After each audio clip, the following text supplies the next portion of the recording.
आप देख रहे हैं आवाम के हक के लिए इंसाफ की आवाज़।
ఈ విషయాన్ని ఉద్దేశించి ఆదోని అసెంబ్లీ అధ్యక్షుడు ఫయాజ్ మాట్లాడాల్సిందిగా కోరుచున్నాను।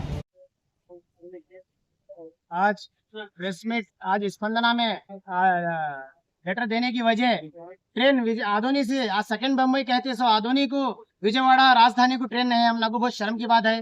मैं एपी हुकूमत से क्यों ना हो, सेंट्रल हुकूमत से क्यों ना हो, गुजारिश करना चाह रहा हूँ फौरन हम लोग राजधानी विजयवाड़ा करने से वास्ते फौरन आदोनी से 1-2-3 ट्रेन विजयवाड़ा रखना। और हमें लीगल से क्या तो जाना रहा तो कोटा गिटा को जाना रहा तो हम लोग मुश्किल हो रहा है, हाई कोर्ट को जाना रहा तो मुश्किल हो रहा है। इस वजह से हमें गुजारिश करना चाह रहे हैं एपी हुकूमत से क्यों ना हो, सेंट्रल हुकूमत से क्यों ना हो, फौरन 3-4 ट्रेन आदोनी से सीधा विजयवाड़ा रखना हो तो बोल को।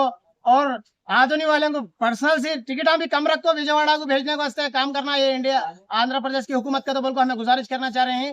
विजयवाड़ा को आदोनी से 4 ट्रेन रखना का तो बोल को बहुजन समाज पार्टी के आदोनी के सदर अध्यक्षों के नाते मैं गुजारिश करना चाह रहा हूँ हमारे जिला लीडर क्यों ना हो, आदोनी के जितने भी मंडला के पुराने लीडर क्यों ना हो, उन सब जद्दोजहद कर रहे हैं। मैं जद्दोजहद के स्पंदना में हमारा लेटर देने का मकसद ये है कि आदोनी से विजयवाड़ा को ट्रेन होना हमारी गुजारिश। बीएसपी पार्टी अध्यक्षుడు ఫయాజ్ బాషా। జై భీమ్ జై భీమ్ అందరికీ జై భీమ్। ఈరోజు ముఖ్య ఉద్దేశం ఏంటంటే మనము ప్రజా వేదికలో ఇవ్వడానికి కారణం ఏంటంటే మనకి 10 లక్షల జనాభా ఉన్నటువంటి ఆదోని రెవెన్యూ డివిజన్ నుంచి విజయవాడ రాజధాని కేంద్రానికి ఇక్కడ నుంచి ట్రైన్ లేకపోవడము చాలా బాధాకరము। ఎందుకంటే హైకోర్టులో కానీ సెక్రటరీలో కానీ ఎవరికైనా ఏదైనా సమస్య వస్తే వెంటనే వెళ్ళడానికి ఈ ప్రైవేట్ బస్సులు చేసే దోపిడీ నుంచి విముక్తి కావాలంటే వెంటనే రోజు ఒక సర్వీసు ట్రైన్ నడపాలనే ఉద్దేశంతో మేము సబ్ కలెక్టర్ గారికి విన్నవించుకోవడం జరిగింది। మనకు ఇప్పుడున్నటువంటి పరిస్థితులను చూసినట్లయితే చాలామంది ఆదోని నుండి విద్యార్థులు పై చదువుల కోసం విజయవాడలో శ్రీ చైతన్య నారాయణ లాంటి ఎన్నో కాలేజీల్లోనే విద్యార్థులు చదువుతున్నారు। వారి కుటుంబాలు వాళ్ళ తల్లిదండ్రులు అక్కడికి వెళ్ళాలంటే చాలా ఇబ్బంది పడుతున్నారు। విద్య కోసమై, వైద్యం కోసమై, అదేవిధంగా ఉపాధి కోసం కూడా విజయవాడకి వెళ్ళే వాళ్ళు చాలామంది ఆదోని నుండి వెళ్తున్నారు।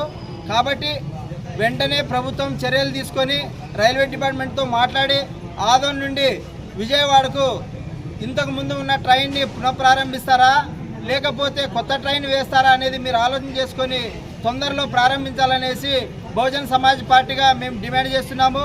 నా పేరు రామలింగయ్య, బహుజన్ సమాజ్ పార్టీ కర్నూలు జిల్లా ప్రధాన కార్యదర్శి। జై భీమ్, జై భారత్। సమాజ్ పార్టీ వర్ధిల్లాలి, బహుజన్ సమాజ్ పార్టీ వెయ్యాలి। ఆదోని నుండి విజయవాడకు ట్రైన్ వెంటనే వెయ్యాలి, ఆదోని నుంచి విజయవాడ ట్రైన్ వెంటనే।